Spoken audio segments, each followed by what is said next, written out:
Once again, the drone community are feeling demoralised and angry, and it's because of two components, the BBC and Aldo Kane.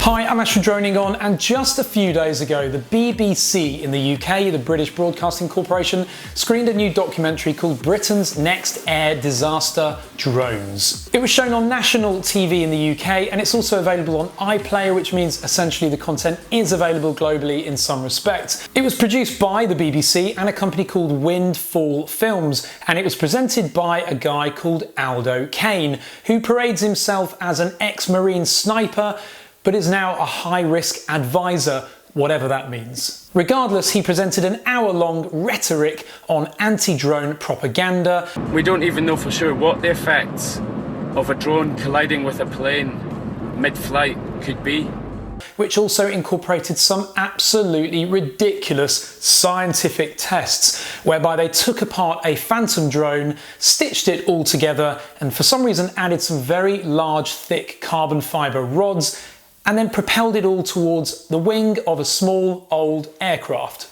Now clearly it did some damage, but the scientific nature of the test was absolutely irrelevant. It was just scaremongering for TV. One observer via Twitter even noticed that actually after the impact, when they started pulling the bits out of this wing, the battery seemed to have changed itself entirely into an odd little block, which didn't represent the original battery that was fired at the wing. So it wasn't scientific at the beginning, it definitely wasn't scientific towards the end. Elsewhere in the documentary, it talked about the possible use of drones in terror attacks, and of course they also scraped up the old news about Gatwick, whereby about 140,000 passengers were not able to take their flights because of a disruption at the airport, which was blamed on drones. And we all saw how easily drones can be misused to cause chaos during 36 hours of crisis at Gatwick. All flights in and out of Gatwick have been suspended. Now, this disruption lasted 2 to 3 days. The entire global press and media descended on that airport, and yet nobody took a photo of the drone or a video of it. And to this day, even the police have acknowledged that there's a possibility that no drone was ever involved at all. And yet, Aldo Kane chose to use Gatwick as a perfect example of how drones are disrupting the lives of the general public today. Now, the framework for this documentary is a program called Horizon, which traditionally has been a highly well-respected journalistic investigative program. However, they have lost their way. Horizon itself has been running for over 55 years, and in fact they're now on their 1200th episode. But unfortunately, Horizon and other documentary makers such as Panorama just don't seem to have the same level of integrity that they had before, and therefore they're just simply after headlines and views. In fact, just recently, a fairly notorious figure in the UK called Tommy Robinson exposed Panorama, actually revealing just how dishonest their reporting is, and all of the Panorama team were left very, very red-faced. But of course, was there any report in the press or media about Panorama being wrong?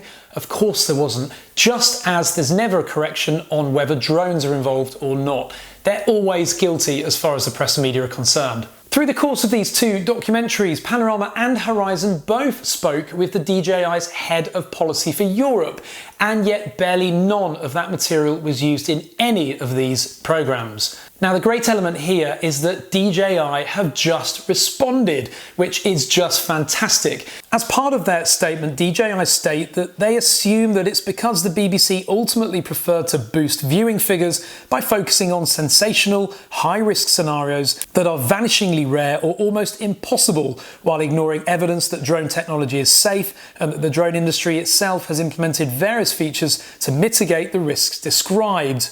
There's a link to their full statement in the video description. Do have a read of it, because they are certainly standing in front of us, representing the drone community and voicing just how ridiculous these two documentaries are. Now, of course, we've got a right to complain about this documentary and any other documentary that we think is unfair scientifically or constructively, but complaints en masse can actually have an opposite undesirable effect. For those people that haven't seen the documentary yet, they may see the story about a mass of complaints about it. And what does that do? It drives those people to go and watch the documentary.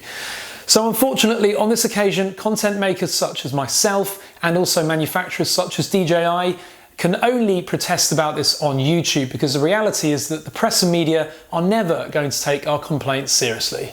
Now, just a few days after the documentary aired, Aldo Kane made a backtracking interview live on TV, where he essentially backtracked on almost every statement that he made in the documentary.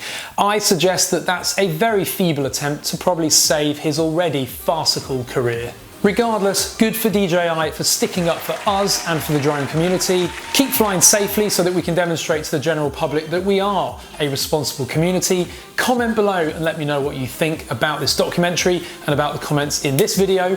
Give the video a thumbs up, and finally, click that subscribe button if you enjoy this content. Thank you very much for watching.